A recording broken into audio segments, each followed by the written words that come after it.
Ini-insist kasi ni Atty. Ferrer yung mga mali.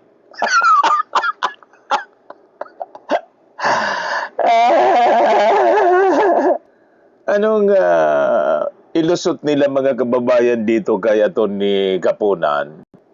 Veteranong abogado. Napakahaba ng experience mga kababayan sa litigation at siyempre sa batas. 38 years of litigation experience. Itong si Atty. Ferrer, 15 years pa lang. Nagmumukhang amateur. Tinuturuan mga kababayan ni Atty. Kapunan. Kasi yung mga pagtatanong po, misleading.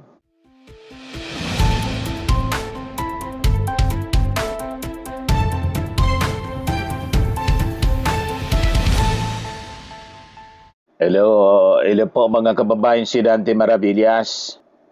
Mangiyak-ngiyak mga kababayan at napikon yung defense team ni Sara Duterte. Lalo na po yung lead counsel nila na si Atty. Sison. Nireklamo si Atty. Ligutan ng prosecution. Napaya kasi sila sa post.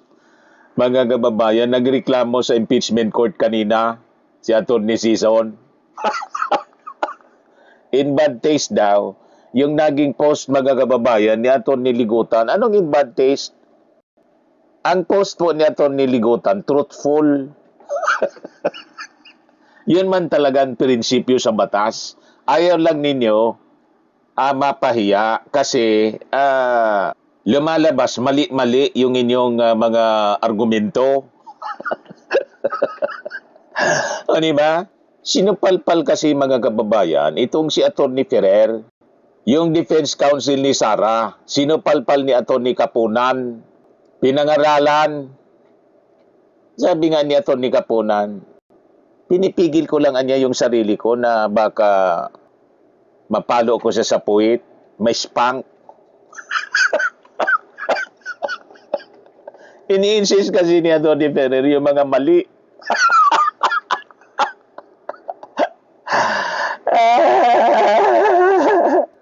Anong ilusot nila mga kababayan dito kay Atty. Kapunan?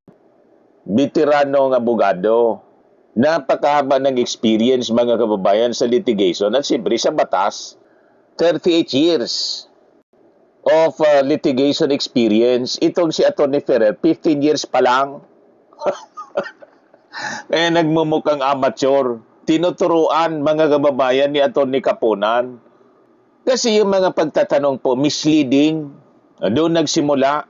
Kinukuris examine mga kababayan ni Atty. Ferrer. Ito si Atty. Ferrer, defense lawyer ni Sara.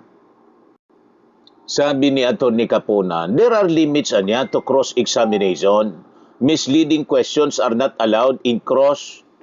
Sabi ni Atty. Ferrer, they're allowed. Ngayon, nag-post mga kababayan itong si Atty. Ligutan. Kino-correct, pero wala man pinangalanan po si Atty. Ligutan ng prosecution tungkol sa misleading questions. Napikon po si Atty. Sison, nagreklamo sa impeachment court. So ito yung post ni Atty. Ligutan, mga kababayan. Sabi niya, in principle, all lawyers and law students know by heart misleading questions are not allowed even on cross-examination. Yun naman talaga po ang totoo. So napahiya, mga kababayan, kasi yung defense panel.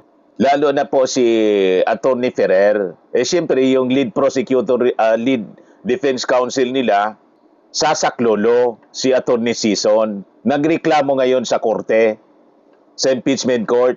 In bad taste niya, nirereklamo si Atty. Ligutan na wala man pinangalanan si Atty. Ligutan sa post niya. The more important manifestation that I would like to make today, Your Honor, is in relation to a social media post that I happened to see. And this was posted at 11:29 a.m. by one of the private prosecutors, Attorney Amando Virgil Ligutan, posting that a principal or lawyers and law students know by heart misleading questions are not allowed even in cross-examination. Now, this was posted and picked up by Inquirer.net at 11:29 a.m. today. And I surmise that this has something to do with the exchange between the private prosecutor, Attorney Kapunan, and the defense counsel, Attorney Ferrer, on the matter of the cross-examination question that Attorney Ferrer asked the prosecution's witness. And I have here a transcript because I find it troubling that a private prosecutor would do this in the middle of a courtroom hearing. Because as far as I'm concerned, impeachment court is also a court of decorum. And the rules on impeachment under Rule 18 actually prohibits participants, especially lawyers, from commenting about the merits of the case. Now, one may argue that this isn't about the merits of the case, that he probably was just commenting about what ought or ought not to do in a cross-examination, but we're not naive. What the private prosecutor is talking about, he's here. He can explain it. He can explain himself if the presiding officer so desires. But I really just find it in bad taste to do this at this time. And I think it is inappropriate to do that to a fellow member of the bar, because even as we sit on the opposing side of this hall, we remain to be both members of the bar, and as officers of the court, we owe each other respect, politeness, or even kindness. And it doesn't take one to be a lawyer to know that the first thing that our parents teach us to do is humility. Itinatama lang naman ni Atty. Ligutan at unang-una, mga kababayan, wala man siyang pinangalanan si Atty. Ligutan. Ang punto dito, mga kababayan, ipinagpipilitan ni Atty. Ferrer yung mali. Allowed daw yung misleading questions. Paano naging allowed yung misleading questions? Doon sa witness, mga kababayan, nililito mo yung witness. Pwede daw na allowed yung misleading questions. Hindi maaari ang misleading question i-allow. Talagang mali. Kaya sabi ni Atty. Kapunan sa cross-examination na niya, it is not allowed. Tapos sinabi ni Atty. Ferrer, allowed na niya. Nag-post ngayon si Atty. Ligutan, napikon sila kasi tinamaan sila ngayon, napahiya. Napahiya kasi talagang mali. Ba't kasi hindi na lang ninyo akuin yung mali? Di ba? Akuin ninyo yung mali, hindi yung ipagpipilitan ninyo yung mali. Kaya mga kababayan, pinanindigan talaga ni Atty. Ligutan. Wala niya akong sinabing pangalan, at saka paninindigan ko ito kasi this is the a principle in law. Prinsipyo ng batas. Di ba? Si Atty. Ligutan, mga kababayan. Wala ngang anyang bad faith doon, walang malis. Pupurahin ko ba? Hindi po allowed ang misleading question. Hindi ko yan pupurahin kasi yun po yung nakasaad sa ating rules of court. Buti sana kung I named somebody. Correct. If I said this is regarding this. Even that, kung pwede pang i-argue na there's nothing wrong with that. Basahin nyo yung posts. So in other words, attorney, hindi sub-judice yun. Hindi sub-judice. Yung delay. That's the problem. Like what I said, kung pwede ako mag-post anytime, 24 hours a day, I think that is part of my right as a human being. To post something, nasa tingin ko, ano yung nasusulat sa rules of court. Walang bad faith, walang malice. It's just like saying 1 plus 1 equals 2. At that particular time, inside an impeachment case. No misleading question is allowed, is as true as the sun rising from the east and setting at the west. 1 plus 1 equals 2. There's nothing illegal about it. Napahiya sila kasi mali ang ginagawa ng kanilang abogado. Sinasabi niya allowed yung misleading question.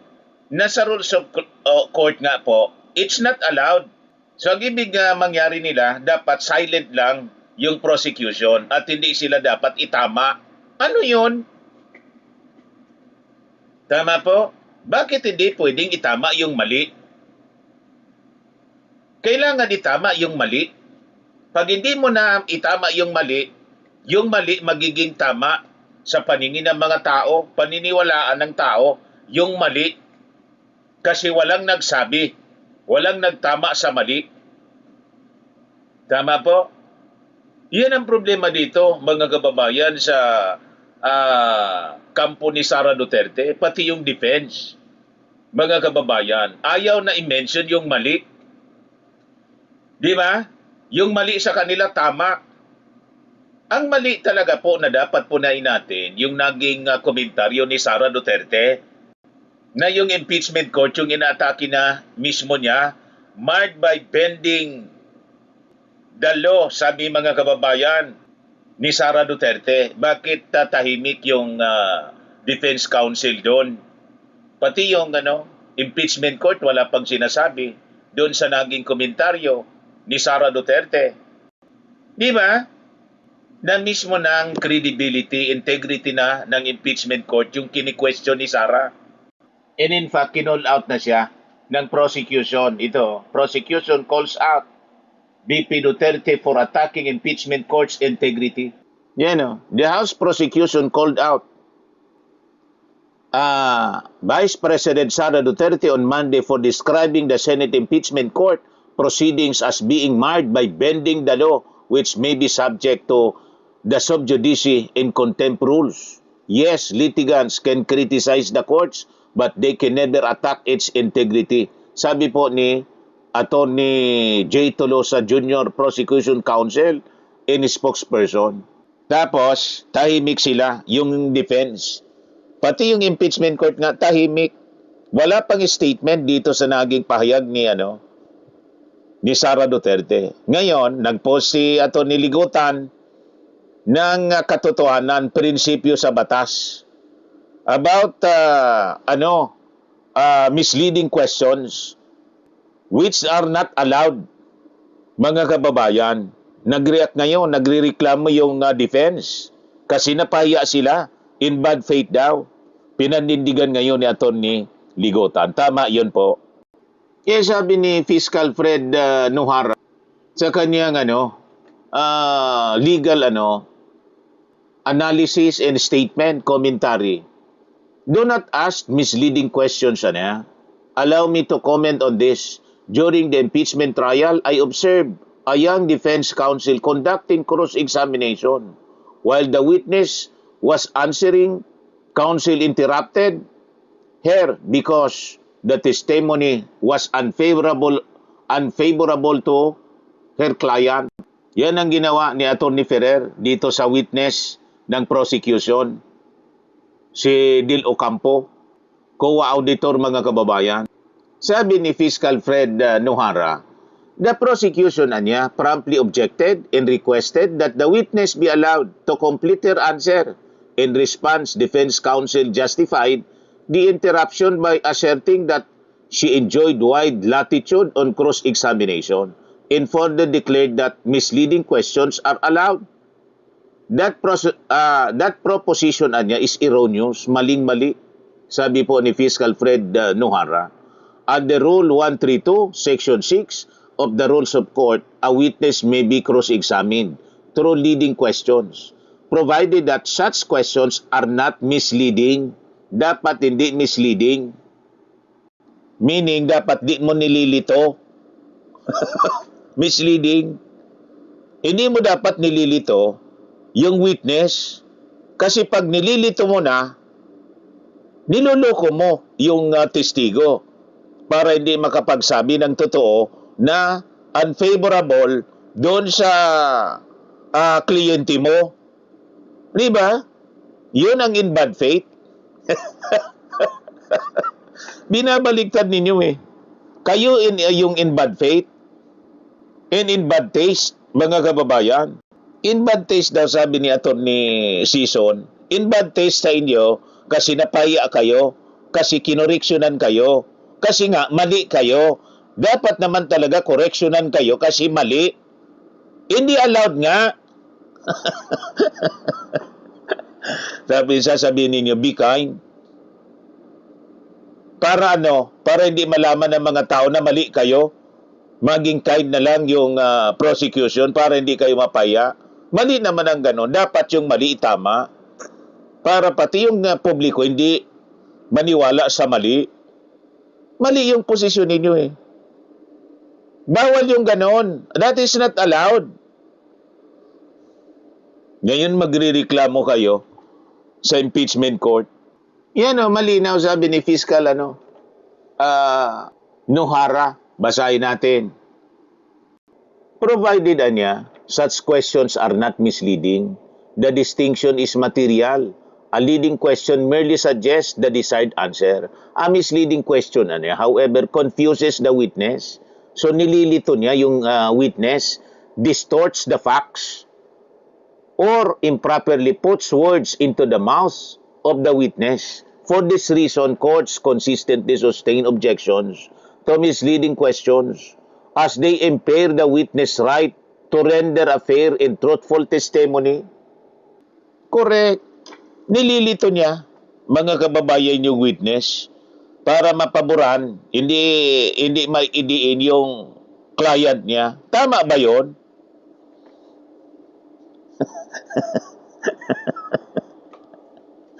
That is improper, mga kababayan. Panluloko yan. Arap-arapan na panluloko. Pagkatapos magrereklamo kayo. Kasi napahiya. Kasi kinoriksyonan kayo. Dapat kayong koriksyonan kasi mali. Mali. Sabi pa dito ni Fiscal, counsel likewise disregard a fundamental principle of trial advocacy. Counsel should not propound a question unless the answer is already known. Cross-examination is not a vehicle for discovery or for soliciting evidence favorable to the adverse party. Its purpose is to test the accuracy, credibility, and veracity of the witness, to expose contradictions, and to elicit matters favorable to the cross-examiner. To interrupt a witness, in the midst of an answer, and to examine without a clear objective undermines the credibility of counsel and conveys an impression of bad faith rather than competent advocacy. The basic tenets of evidence must be observed at all times, even in proceedings of national significance, sabi po ni Fiscal. Nililito ni Attorney Ferrer yung witness. Kaya nag-object po si Attorney Caponan. Lumusot siya doon sa veteranang abogado. Kaya pinangaralan siya. There are limits to cross-examination. Misleading questions are not allowed in cross. Tapos sabi ni Attorney Ferrer, they're allowed. Allowed yun manloko. Niloloko ninyo yung witness. Nililito ninyo. Allowed. Saan ka nakakitang rules na ganun? Allowed yung pangluloko. Niloloko ninyo yung witness. Ito siya, pakinggan natin, mga kababayan. But may dito. So bawal magbayad ng reward dahil nagkaroon ng tip na may information na may mga taong may gagawin na masama. Tapos, Your Honor, I'm on cross-examination. Tapos, napigilan natin kasi nga hindi tayo pumunta sa lugar na yon, hindi tayo nag-conduct ng event sa petsa na yon based on confidential information. So, walang untoward incident. So, bawal bayaran ng reward yung tao na nagbigay ng information. Are you done with the question? Don't answer. I think right now she is. I make an objection, Your Honor. Yes, what's your objection, Counsel? Your Honor, the counsel is now asking a misleading question. She is mixing payment of rewards and payment for information, Your Honor. The list required by this witness is for payment of rewards. Precisely, payment of information is not disallowed.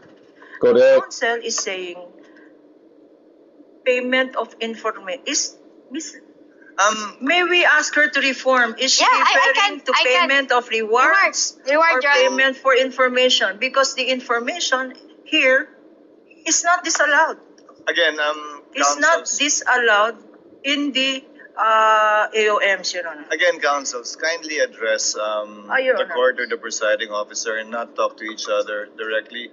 Miss Eileen, to abbreviate and save on the court's time. Miss Eileen, kapag kami nagbigay ng impormasyon, naghahanap ng threat, baka may threat sa Vice President, may nagbigay ng impormasyon, walang threat. Ligtas ang Vice President pag nagpunta siya dyan. Hindi magka-classify yon na pwedeng bigyan ng reward at success. Hindi naman kailangan, di ba? Sanay tayo sa reward na nakatakip yung mukha, di ba? Tinuro kung saan nagtatago yung akusado, tinuro kung saan nagtatago kung sino man. Di yun, reward. Pero wala bang reward kapag sinabing, okay, magpunta dyan, walang problema, wala kayong kailangan alalahanin. Is that information or can that also be reward? Magpo-fall po siya sa information. So, kailan lang magiging reward yun kapag may naturo? Opo, kasi yun yung proof of success. Tuloy niyo po. Yun yung proof of success ng information na ibigay kasi may na-apprehend po or yun po, ganun po. Yun, politiko po yan ang interpretasyon nyo, pero wala po yan sa Joint Memorandum Circular. Opo, based po sa, yun po lang yung hinihingi under item 4.8.5.d. Right. Saan nyo ba binasa ang interpretasyon nyo yan? Yan ba yung ginawa ng lahat ng mga nauna sa inyo sa pwestong yan? Kinopya nyo lang? Or sarili nyo po yan at ngayon lang ginawa yan? Doon po sa mga ibang na-audit ko, ang ina-attach po talaga nila is yung payment of rewards na may mga nahuli po. So lahat ng in-audit nyo nung nakaraan, for consistency's sake, merong nahuli o na-apprehend? May ganun pong mga naka-attach na mga dokumento. At tulad dun sa iba, kapag walang nahuli o na-apprehend sa reward, ine-AOM o dinidisallow o sinususpend nyo? Hinahanapan po namin ng proof of success, opo. So yun, mga kababayan, ito mga kababayan, yung sinabi ni Atty. Kapunan. Misleading questions are not allowed. They are allowed. Council, They're allowed daw. please. Councils, Misleading questions are not allowed. They are allowed. councils, please. Allowed daw yung misleading questions. They're not allowed na yan, sabi ni Atty. Kapunan. Kaya ito tuloy yung naging reaction mga kababayan ni House Public Prosecutors Atty. Congressman Atty. Terry Ridon ng Bicol Saro Party List. Ramdam ko yung pag-iyak, ramdam ko yung bighati, ramdam ko yung hinagpis ng depensa dito po sa pagrereklamo nila. Doon po sa mga binanggit po. Ba't kaya tatawa? Doon po sa mga binanggit po ng depensa. Dito pong nagdaan. Pero dalawa lang po yung tanong. Ito po ba ay may pinangalanan? Pangalawa, is it based on the merits? I don't think so. Kasi po yung sub-judice rule ang pinag-usapan po dito talking about the merits of the case. But what was Attorney Ligutan actually talking about? Hindi ba? He was basically stating a principle of law on misleading questions. Correct. Hindi ba? So, Ayaw nilang tinatama, kinukorek. Hindi ba? But Malinaw na mali sila eh. Rule. So, I think it is out of place. Dapat itabi nung pong presiding officer ito pong pag-iyak ng depensa dito po sa bagay po na ito. But again, we will respect the determination and decision of the Senate Impeachment Court on yung pong mga allowable utterances and statements of the parties. But it is very important to set clear. Mahalaga po sa publiko na maunawaan po yung aktual na detalye nung pong araw-araw, oras-oras, linggo-linggo po na itinatakbo po ng paglilitis pong ito. Wala po sa loob ng paglilitis mismo yung nagbibigay po ng paglilinaw doon po sa bakit mahalaga sa tao yung pong paglilitis. Bakit mahalaga yung piraso ng ebidensya doon ho sa ordinaryong Pilipino. yung nagbibigay po ng konteksto nito ay yung po man nagsasalita whether prosecutor defense sa labas po ng paglilitis. So, very important po na ma-strike po yung balance dito po sa bagay po na ito. Kasi we do not want a trial that is divorced from the understanding of the public. Very important po na masapul po ng mga kababayan po natin bakit mahalaga yung po usapin ng pananagutan, bakit mahalaga na pag-usapan yung bawat piraso ng ebidensya. Technical naman ito, very document-based man ito, at parang mahirap man itong unawain at the level po of the trial. Kaya yun po yung talagang hihimukin po namin, yung pong Senate Impeachment Court sa susunod pong linggo na strike po yung pong balance sa bagay po na ito. So yun, mga kababayan, ang mainit na balitaktakan sa impeachment trial kanina. So yun lang po, mga kababayan. Ako po si Dante Maravillas. Bye-bye. God bless.